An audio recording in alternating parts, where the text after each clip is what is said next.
Hey there, Cinemaster fans. Whom he professed to be.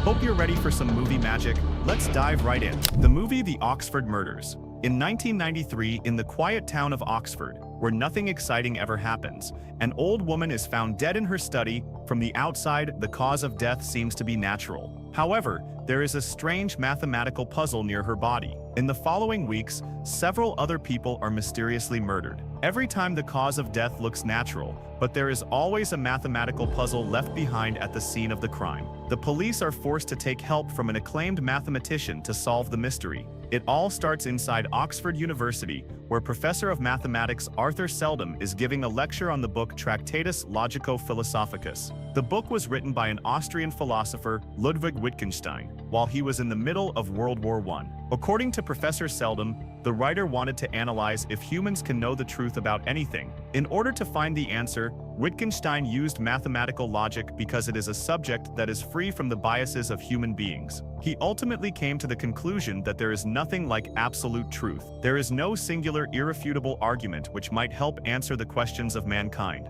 Elsewhere, Martin, a young student from the United States, moves to Oxford University to study mathematics. He is hugely influenced by the highly acclaimed Seldom. Martin plans to stay as a paying guest at the lovely home of an old retired woman, Mrs. Eagleton. As soon as Martin enters her house, he sees a copy of the famous Enigma machine, which was used to decipher German codes during World War II. It is then revealed that Mrs. Eagleton and her husband were friends with the team who built the machine. But more importantly, Mrs. Eagleton is also a close friend of Professor Seldom. Martin makes it quite clear that he is here in Oxford only because he wants Professor Seldom to supervise his thesis. As the two are discussing the enigmatic professor, Mrs. Eagleton's daughter Beth arrives from the market. It becomes quite apparent from their conversation that the mother and daughter do not get on with each other. Later that night, all three of them dine together, but the mood between the mother and daughter does not improve. Beth is a full-time caretaker of her geriatric mother, and she clearly resents the old lady. She feels like her life is stuck because she has to dedicate the entire time to her mother. After another passive-aggressive conversation, Beth heads towards a nearby symphony where she plays the cello. The next day, Martin is shown around the university by a college staff member. The old man asks Martin if he has selected a supervisor for the thesis. Martin replies that he received a fax from the university informing him that Professor Seldom would be filling up that role. However, the staff member reveals that Professor Seldom has retired from his teaching role and only does seminars nowadays. Later that day, a frustrated Martin takes out all his anger while playing squash at a local gymnasium. He has put several marks on the walls so that he can predict the trajectory of the ball. A beautiful nurse named Lorna, who is also present in the gymnasium, sees this and approaches Martin. She sarcastically points out that his mathematical way of playing only works when he's playing alone. So Martin invites her to join him for a game of squash, and the two of them end up playing together. It is also clear that there is an obvious chemistry between the two of them. A few hours later, Lorna drops him off at home, and both of them agree to have another match soon. Beth is watching the whole scene from the window and starts to get jealous. She immediately confronts him at the door and points out that it cannot be mere coincidence that he chose this house to stay in. She accuses him of strategically using her mother to gain access to Seldom. Martin completely refutes this argument, but does agree that nothing happens by coincidence. Beth then asks him how he remains so happy and jovial with everyone around him. In response, Martin says that he simply goes with the flow. He has a simple philosophy in life. He would rather do something and make mistakes rather than wasting his life by doing nothing at all. He casually suggests to Beth that she too will be happy if she follows his mantra. It does not take long for Beth to reconcile with Martin as she later interrupts him in the shower. He shows him a newspaper announcement, which reveals that Seldom is giving a lecture soon. This could be Martin's chance to make a mark, or even meet his idol. After a few days, Professor Seldom is once again lecturing a new group of students about the absence of absolute truth, but this time around, there is one student who disagrees with his conclusions, and that happens to be Martin. The young man raises his hand at the end of the lecture and puts forward his critiques. Martin says that everything in nature, down to the shape of a snowflake, is based on a mathematical structure. If humans can decode the secret behind numbers, then they can decode the secret behind reality. Unfortunately for him, Professor Seldom has heard this line of arguments several times during his career. He proceeds to completely trash Martin's point, which says that there is mathematical logic behind everything in the human world. Professor Seldom gives several examples of natural phenomena, like the existence of cancerous cells that do not operate within any mathematical logic. He then concludes that humans are afraid that some things exist beyond their small frame of understanding. Following the lecture, Martin feels extremely humiliated and angrily gathers his books from his study. There he also meets his research partner, another overseas student named Yuri. Martin is about to leave, but he stops when Yuri asks if he is quitting because the professor has a different viewpoint. Rather interestingly, Yuri appears to loathe Seldom with an intensity for some unexplained reason. Shortly afterwards, Martin returns home and packs his bags because he plans to return back to the US. By sheer coincidence, he meets Seldom on the doorstep. The duo engage in a bit of conversation, and the professor explains that he is there to visit his old friend Mrs. Eagleton. They both apologize for their respective behaviors during the lecture and enter the house. To their utter horror,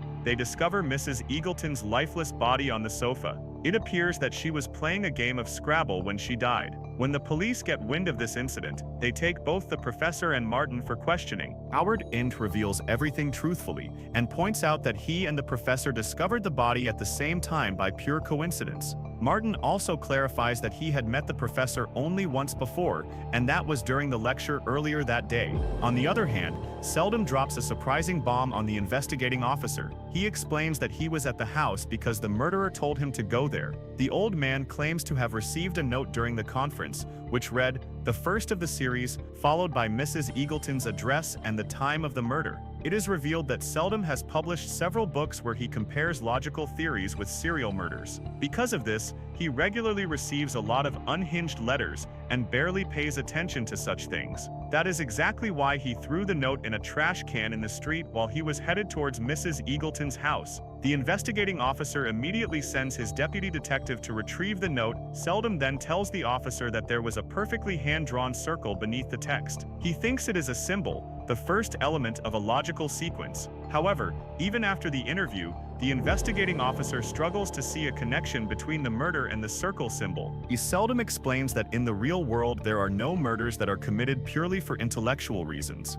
According to him, every serial killer in existence has an emotional, monotonous reason instead of a purely intellectual one. He thinks that whoever murdered Mrs. Eagleton wants to prove that this hypothesis is completely wrong. By doing so, the criminal will have proved that he is more intelligent than Professor Seldom. The circle is a perfect symbol to start a logical series, meaning that this is only the beginning of a sequence of murders. After a while, the professor tells Martin that Mrs. Eagleton had cancer, which could have ended her life at any moment. Martin speculates that this may be the reason why the murderer chose her. The criminal is trying to demonstrate that he is committing the crime purely for intellectual reasons. His aim is to inflict as little harm as possible, which is why he chose someone that could have died at any moment. He could have found out about Mrs. Eagleton's illness from her hospital records, and that made her the perfect victim. The only mistake the killer made was that he accidentally broke the old woman's nose. Professor Seldom finds this theory plausible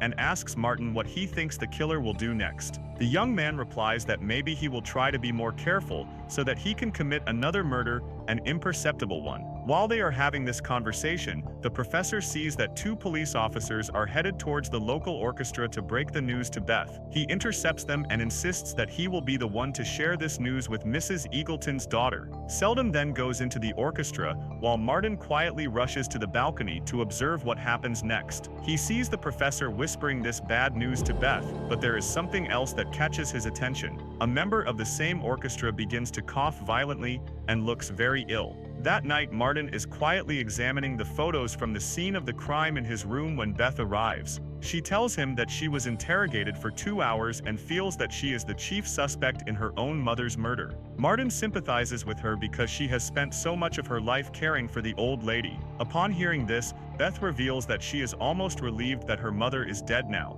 For the past 5 years, her life has revolved around her mother, and she feels incredibly stuck. He tries to comfort Beth, but she takes this opportunity to make romantic advances towards him. When Martin rejects it, Beth gets embarrassed and runs to the next room. The following day, Yuri congratulates Martin for getting his name in the paper alongside Seldom. He also points out that Professor Seldom has always been very spookily lucky with such events. It is revealed that Seldom and Mrs. Eagleton were the only survivors of a car crash that killed both of their families. Following this, Martin goes to meet Seldom in a local pub. The two once again have a heated conversation about the existence of absolute truth, but this time, their conversation is centered around the murder of Mrs. Eagleton, and not simply philosophical discussion. Seldom says that they can never be 100% sure who committed the murder because they will never have all the possible irrefutable evidence. But Martin retorts that the police are doing their job and whoever they will catch can be proved to be the murderer beyond reasonable doubt. The professor loses his temper and reveals that the deputy detective was unable to find the note that the murderer had given prior to the crime. This means that if the killer decides not to commit any other murder, Beth will be declared as the culprit because the circumstances surrounding the murder point towards her. The police may not have the absolute truth, but it will not matter in the end. This revelation hits Martin hard, and he goes to the squash gymnasium to blow off some steam. He is joined there by Lorna, who tells him not to be so hard on himself, but Martin is bothered by something else. He reveals that he is actually enjoying this whole fiasco because this murder has allowed him to spend a lot of time with his idol, Professor Seldom. He feels horrible because he is having a jolly good time despite the circumstances. Lorna points out there is nothing wrong about admitting one's genuine feelings. The two of them hit it off and eventually they end up at Lorna's house. However, while they are getting frisky, Martin sees the professor's book by the bedside. He asks Lorna about it, and she says that there was a time when she and the professor used to talk daily. She reveals this started when she met Seldom at the hospital. Apparently, he regularly visits the hospital to check up on a terminally ill patient. Martin, however, gets a little jealous and cannot help but think that there is some history between the girl he's sleeping with and his idol. The very next day, Martin follows Seldom to the hospital while the latter is there for the daily visit. Martin quietly sits in the waiting room and accidentally meets Frank, who bombards him with all kinds of crazy talk. Thankfully, Lorna arrives to tell Frank that he can go in to see his daughter. She then explains to Martin that Frank's daughter needs a transplant, and the only two compatible donors refuse the surgery. Frank has previously tried to end his own life so that he can donate his lungs to his daughter. This is why all the stress has made him go crazy. Nonetheless, Martin heads to a separate room where Seldom introduces him to the terminally ill patient, whom he visits regularly. It turns out that the patient, Coleman, was once a brilliant student who later started teaching at Oxford. Professor Seldom urged him to study logical theories, and from there on, Coleman dedicated his entire life to studying human intelligence. He designed tests to figure out a pattern behind smartness. Coleman used to grade the answer sheets by himself, and during that process he came to a surprising conclusion. Most of his pupils had some mistakes in the test, which is normal for average human beings. A small percentage had perfect answers that matched the traditional high IQ bracket. However, it was the third group that gave absurd but completely valid answers. Coleman could not understand the logic behind the thinking of the people in the third group. The intelligence of these pupils was infinitely complex and far-reaching. This realization prompted him to go to a hospital and administer the same test to lobotomized patients with mental illness. Their answers matched with the results from the students from the third group. Coleman tried his best to understand how this group was coming to their conclusions, but he soon realized that his own mental capacity was limited, which made him look at the solutions as an outsider. To understand the symbols, he needed to look at them from the inside and be as radical as the students in the third group. The only way to achieve this was to perform surgery on his own brain. Although this process sounded extremely harsh, Coleman didn't mind it because he was suffering from terminal bone cancer. He had lost his limbs one by one and thus wasn't afraid to go to any extent for his studies.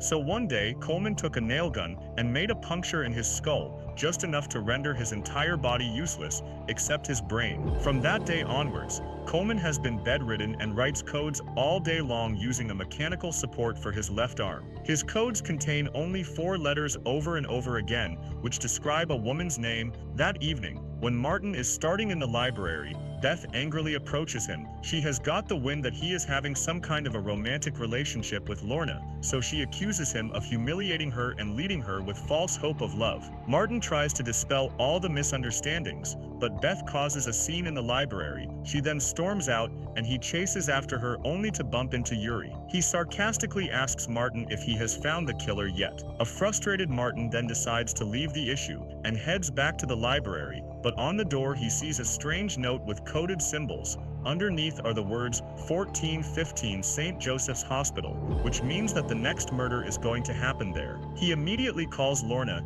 and tells her to check on Coleman. Martin is almost certain that he has been murdered at 1415. She rushes to check, but everything is normal, leaving Martin confused about the next victim. The scene shifts to a little while later, where Chief Detective Peterson, Seldom, and Martin are examining a dead body in a morgue. It is revealed that the orchestra member who had been coughing continuously for the past few weeks was the murder victim. Peterson points out that his death would appear natural if they hadn't noticed a mark from an intravenous injection. According to the man's medical reports, he wasn't receiving that kind of treatment. This means that he was deliberately poisoned, and the whole pattern is exactly similar to the first murder. They had already concluded that the murderer is trying to prove Professor Seldom wrong, so the culprit followed Seldom to the hospital that he regularly visits, and carried out a murder which could easily be mistaken as a natural death. Following this, the three men hold a meeting in the professor's office. The murderer has left behind clues in the form of symbols. All these symbols belong to a mathematical sequence,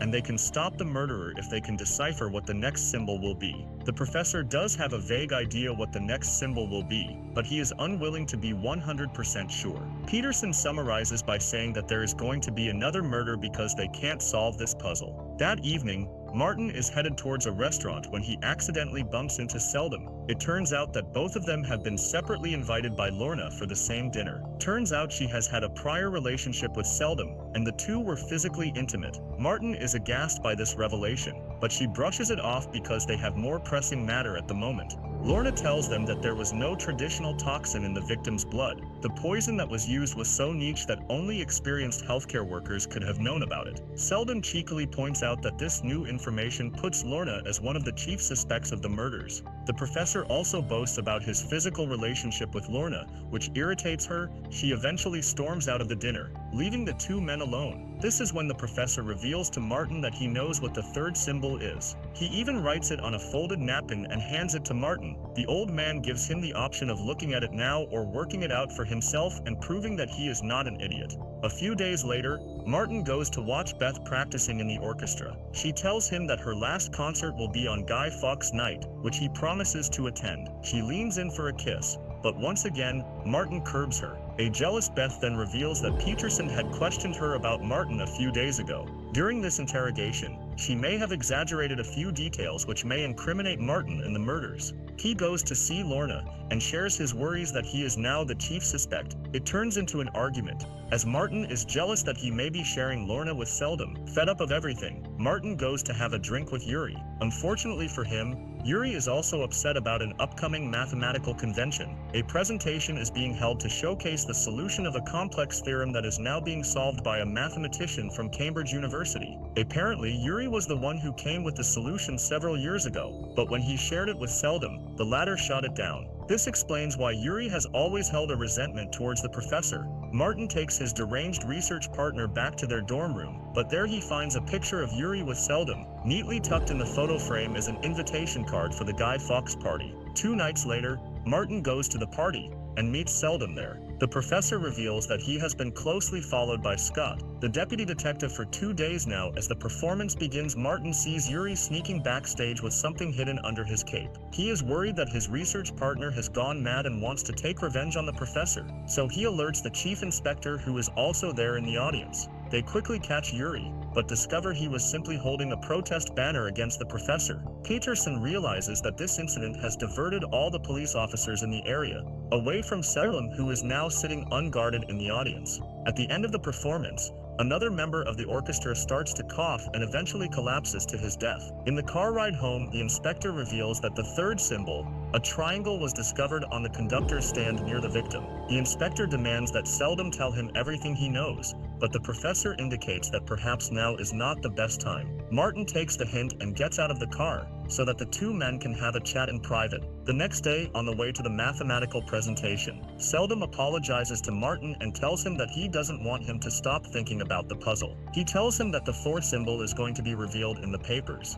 and hopefully the murderer will think that Seldom recognizes his intelligence and stop his killing spree. That afternoon, while Martin is with learning, he starts to figure out the next symbol in the sequence. They rush to the nearest bookstore and find a book on Pythagorean symbols that contains the first 3 symbols. This helps Martin to deduce that the 4th symbol will be a tetractys, which is a triangular figure consisting of 10 points arranged in 4 rows. Lorna also knows that some of the medics from that era considered intelligence to be the highest human attribute, so they considered the mentally challenged people as sinners and used them as guinea pigs for their experiments like organ transplant. Upon hearing this, Martin remembers the crazy man Frank from the hospital, who is also holding a book about Pythagorean medics. It is now clear to them that the murderer is none other than Frank. He is looking for an excuse to murder the mentally challenged patients from the hospital so that he can use their lungs for his daughter's transplant. The duo immediately head to the police station, but do not get the opportunity to reveal their finding. Scott tells them that the murderer contacted the police earlier that day. The killer has instructed them to send ambulances to a particular point on the highway. Scott also reveals that Peterson is already on his way to intercept the bus before it reaches that particular point. Shortly afterwards, Peterson manages to get to the bus that is carrying Professor Seldom and 9 other mathematicians headed towards the university. Peterson calls back to the police station and relays this information to Scott and the others. When Martin hears this, he tells Scott that they have got the wrong bus. The killer was never targeting the mathematicians or Seldom for that matter. It is Frank who drives the bus for the mental institute that is behind all these murders. Martin immediately calls the professor and urges him to get to Peterson to stop the other bus. Unfortunately, it is too late as Seldom watches the other bus drive past but is unable to get to Peterson in time. Moments later, the other bus crashes by the roadside and bursts into flames. Soon afterwards, Martin and Lorna arrive at the crash site where the chief detective reveals that 5 of the victims were possible donors. The driver, Frank, meant to jump out before the crash, but he miscalculated and perished in the fire. They conclude that Frank always wanted to murder the mentally ill children so that he could get their lungs. He carried out all the other murders so that he could shift the blame to a serial killer on the loose. Once the mystery has been settled, Martin decides to return to America along with Lorna. The duo plan to start their new life in the States, but just as they are about to board the plane, Martin finds a napkin in his passport. This is the same napkin that Seldom had given him during the dinner and supposedly contained the 3rd symbol from the murderer. However, when Martin checks it, he finds that the napkin is completely empty. This sends him into a spiral as he finally realizes that the professor never actually knew about the 3rd symbol himself. Martin unpacks the crime photographs from his luggage and notices a curious detail. Mrs. Eagleton was murdered while she was playing Scrabble. One of the photographs shows that she had arranged the word circle in German on her Scrabble board. Following this, Martin goes to meet Seldom in a nearby museum. He confronts the professor with the truth that there was no serial killer. As it turns out, this whole thing was Seldom's invention to disguise the only real crime, the death of Mrs. Eagleton. Beth murdered her mother and then asked Seldom for his help. The professor agreed to help her because several years ago he was driving the car that got into an accident and killed Beth's father along with his own wife. He had been carrying that guilt ever since and wanted to repay Beth by saving her life. On the day of the murder, Seldom accidentally met Martin outside the Eagleton household. He had come to remove all the evidence of the murder, but now had to go with the flow. So both of them entered the house, and when Seldom saw the German word for circle on the Scrabble tile, he concocted a plan on the spot. He needed a second death to convince police that the killer wasn't Beth. In a stroke of coincidence, several deaths kept on happening in the following months. Seldom presented these deaths as the work of the serial killer by leaving the Pythagorean symbols himself. Unfortunately, Frank read about these murders in the newspaper and realized that it was a solution to his problem as well. Every day he drove those kids with healthy lungs but damaged minds and wondered why they should get to live when his daughter suffered. Martin accuses Seldom of provoking the deaths of those innocent children. Once he has spoken his mind, Martin tries to walk away from the museum in disgust, but Seldom stops him and says that Martin was also responsible for this fiasco. He points out that it was Martin who urged Beth to do something and make mistakes rather than wasting her life by doing nothing at all. Those exact words encourage Beth to get rid of her mother and take control of her life. Ultimately, this ironically proves Martin's hypothesis right. Everything in this world has a pattern. Martin's words were like the mathematical logic behind the seemingly random deaths of so many people. Subscribe for more videos like this, turn on notifications, and leave a like to help the channel out. Thank you for watching.